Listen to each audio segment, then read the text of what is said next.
Happy 2026 mga higala and maayong pagpaminaw. Magdanaw dali sa ang podcast na Student with CBO Vloggers. And you know what? Season 2 na yun beyond. I'm so excited. And yes, we are indeed excited and elevating the experience as we share more stories, more creators, collaborations, and community vibe from the city we truly love, Cagayan de Oro. Before I introduce to you our guest for today's podcast, we would like to thank SM Malls, especially SFC CDO Uptown, for our lovely venue.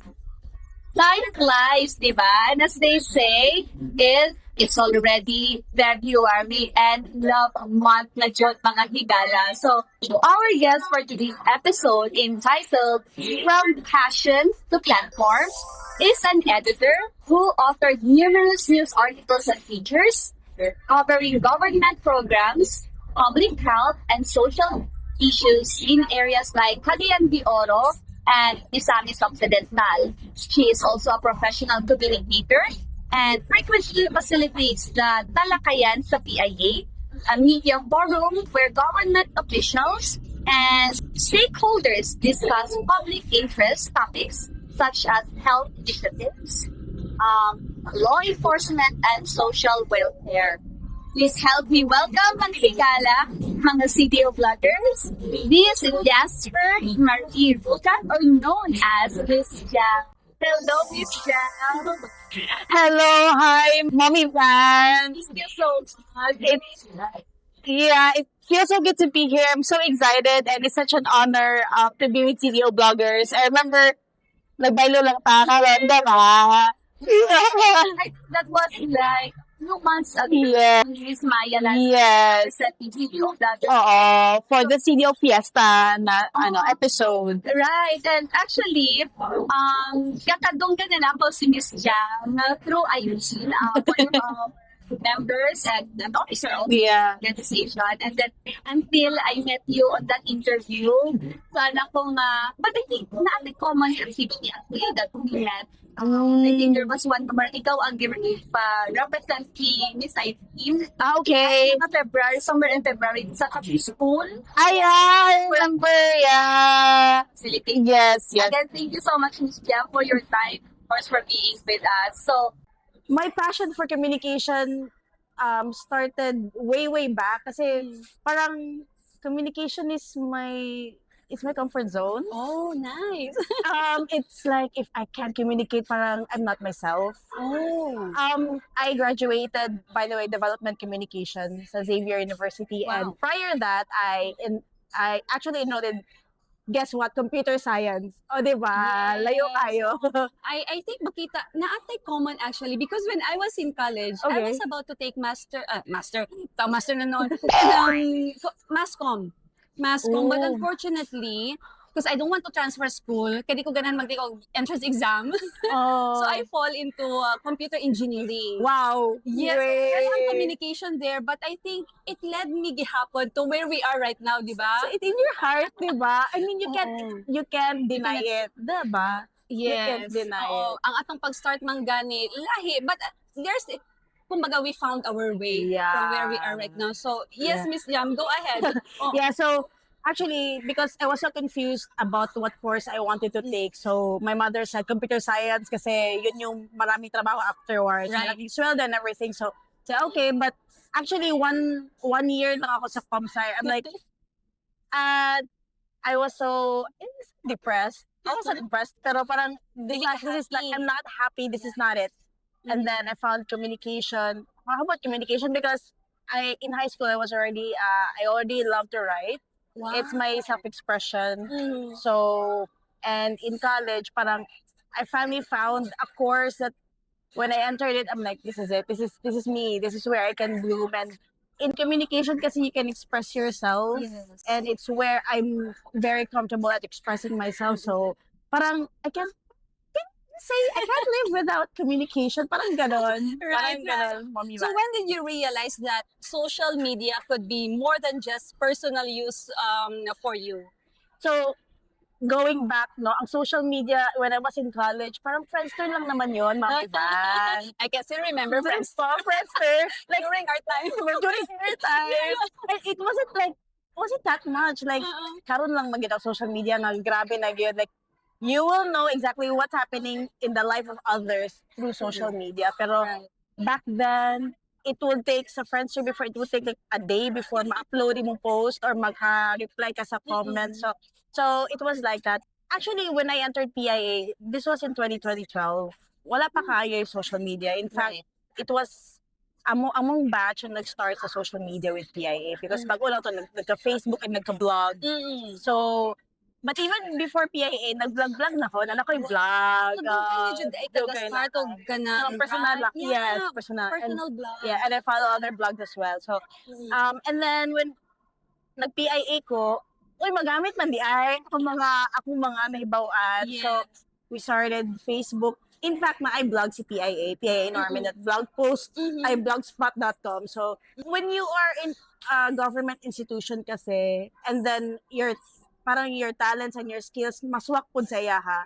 Parang everything is such a smooth flow, and what I experienced is that social media is just a transition of that, and what we do sa PIA is for the people, empowering communities through information. So Right. it became this big platform. It became this important platform for government. So while I can be creative in the social media aspect, I'm also helping others. Right. That's what I felt or what I feel when I post something or when I post information. So that atong mga, kagayanans and everybody who's following PIA will be informed as well. So it's a great feeling. Yeah. So, was there any specific moment or experience that made you say, "This is why I love creating content"?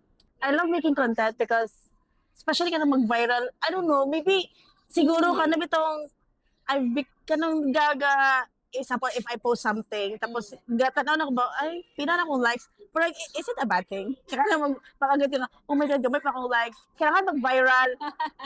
Don't worry, I can relate. I can relate to that. But Okay. yeah, I mean, sorry to interrupt you, Yes. Miss Jam, but for me, depende jud siya. Depende sa tao kung if you're posting to get reactions or as they say, validation ing ana. But it really depends. But kung gusto ka nga murag conscious lugar ka nga, ala, gamay ra ang nag-react sa akong post. Sometimes, ingana ko. Naganingon nga. Di ba kung sa stories, I saw this post somewhere nga, kung sa stories, daghan kay mag-scene, di ba makita man nimo dagto kung pila ka anong nag-scene. But kung sa post nimo kay murag, halos usahay, isa, duha. Unless kung mag-ingon ba dyan ka nga, i-like, sabi. Muraging ana, bitaw. Yeah. So, with you, Miss Yam, how do you feel? Yeah. I feel I need to do something else or I need to share. But I think kasi when I started sa PIA, parang it was 0 likes kasi nag-start ang page. Diba? So, grabe gito nga invite friends to like, just inform everybody. Pero I think ang isa yun, one of the parang turning point in my PIA, being a PIA employee, information officer was katong naitabo sa Marawi before na Marawi siege. It was really like a turning point na parang we were the only, kasi wala namang PTV sa Mindanao. Yes. Davao lang. So, ang PIA gid ang na dito to cover, and then we also produce content for PTV and for the social media. So, parang dito gyud parang nag-shift ako ang mind nga, hey, this is so important. What we're doing is so important, and of course, because we need viewers, just like any other private content creator in PIA. Gaano pud may kanang we tally our reach. So monthly namin mga reports, and then para ma-challenge ka na hala, hindi na ako ang reach. So even though we are government, but we also would like, our goal is to reach more people. So dira magawas imong creativity na how you will present na people will really hagato nimong news. I think it's also not because you wanted to be viral, but more it's like a key or more to gauge also ba kung naabad yung gaka-reach or naabad yung gakapadulngan ang kaning content or news na ginahimo, di ba? Kay kung wala, then you really have to do something about Yeah. it to reach the right people. Exactly. Then, how do you handle pressure, criticism, or misinformation online? It's when grabe ang mga bashing karon and mga fake news, diba? Especially as someone like us nga naa sa media. So, how do you Yeah. handle those? So far, wala pa man po noon ko na-depressed. So, wala pa man ay mental breakdown. But at the same time, I think if it's, for me, it's more of my job. So, Mm-mm. daghan mi gihimo nga, like, we had several meetings. For example, like, what should we do if may mga bashers sa comment section? Like, Right. should we allow that? Kasi Mm-mm. sometimes even other government agencies parang they don't gusto sila peaceful sa ilang Facebook Mm. page. Mm-mm. So ang uban ga-delete, and we did that before as well. Mag-delete me sa mga negative comments. Yeah. Para dili siya but actually we had a meeting with this and even our central office na it's okay because it di ba keeps the engagement. I mean, it's so bad, but it gives engagement. Like, di ba, na may recently nga post ka ro sa SOCMED sa PIA Region 10 nga about sa Kogon, katong leptospirosis free. It went really viral. Pero mga negative comments. Pero what's good with that is that, di ba, nag-ano na ang DFP karon sa Kogon Market, nag-clearing sila, nag-limpyo sila. So I think it's an eye-opener as well for everybody. So parang sa we take that as like, oh, so dati gabasa. I'm so sorry. Dati gabasa din sa among content and people actually care what we post. So, that's a good thing na ay inana nga mga comments. Because sometimes that's what they say kanang constructive criticism. Murag pilion po di mo kay na may uban nga murag sakay lang po sa panahon, di ba? I mean daghan mangingana, but if you have to look into it, murag ay lagi murag kini nga negative comment, murag naa po siya point or basin it's really like we have to look into it. Murag so depende gihapon no, but ing ana siguro murag ang attitude nimo towards kining mga criticism or even pressure is always there, di ba? Or whatever content or whatever. Pero Mami Val, I don't know for those kanang mga content creators nga really are putting their lives on social media. Like, I follow a lot of content creators and nga na mga personal na gid ila habito and parang it's so I don't know, parang nag-ingon lagi ko kay Irene nga how much will you share on social media? Yes. How much personal life will you share on social media? Yes. Because 'di ba pag personal na mo parang lahi na pud good ay mo ma-feel like for me it's like my family is like I mean you can do whatever to me but pag mag-family na gato pag hisgutan parang It's a big no-no. you will see a different side of me or something like that. So, but I don't know with others who like live their lives in social media nga. Kung nasa like criticism, like I don't really know. Yes, I just would like to add to that also, no, because for me, my name in my social media platforms is Mom Zivani. So definitely, since I'm already a mom, so dapat makita unta akong mga kids, but murag you seldom see my kids on my posts because I still believe in kanabitang protecting the privacy of my family, especially my kids. So as murag usahay gani mag-impong alagin no, murag saan man iki pero murag naagi hapon sa imuha ang control if how will you kay daghan gihapon pwede mabuhat nga content being a mom not really showing or presenting your kids. That's true. Oo, I Pero mean, where do you draw the line about? yun lang. Actually, naiusahay nga some brands already requires the sani kanang murag makita akong kids. So I allow that because it's and then depende pod sa brands, but most of the time you'll never see on my social media platform. Aside even in my personal Facebook account, kung naka sila mga achievements that I'm really proud of, so mo na akong ipakita, but I have also learned last year Miss Jam na murag laylo sa mga personal you'll never know. I mean just protecting my peace of mind as well. And also mag-add ko Mang Zivan because if you know Menzi Montes from IFM, si Idol Menzi, tong friend no sa media. Napo siya she actually also opened kanayang Facebook page and she's basically, household name, no? Hi, Mens, if you're watching, household name sa Cagayan kay kada buntag among silingan mo mo gyud. Yaman yung tiyo mo gyud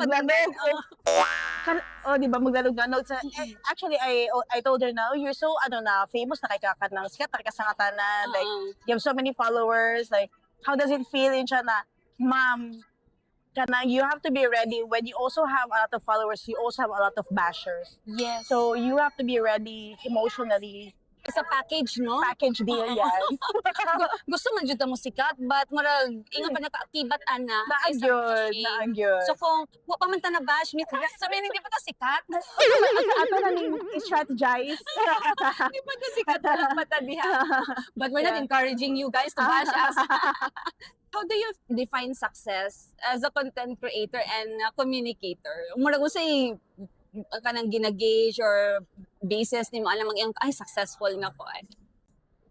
as I mean maybe sometimes you see me sa talakayan sa PAA no say kay kanang matingalan na lang man ko kay kanang na mo approach ba nga uy ana so and then lagi mag-message I think my success example lang ako sa talakayan because I also host a media friend nga lagi siya nag-message sa ko nga mas nasabtan daw niya ang topic while attending the talakayat sa PIA and kanang she really parang nag-thank you siya and then or nag-kudos po siya. She parang she said na parang na-simplify na ako information na from abroad to a specific simplify na mas nasabtan siya. So for me that's already success for me.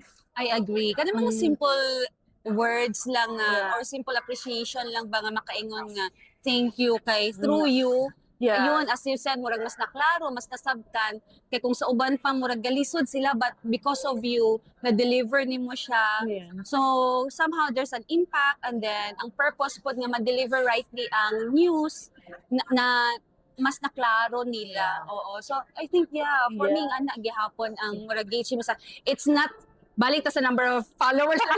I mean, engaged. Pero if you talk about numbers, of course, the number of Sometimes. followers is so good. Yes, it does. It does like kanang murag validate us nga as content creators nga uy daghan tag following ing ana but sometimes gihapon ka ng mga ing ana nga mag-thank you sila murag Yeah. dulot dulot to the bones. Like, ako naman ko. Wow. Yeah.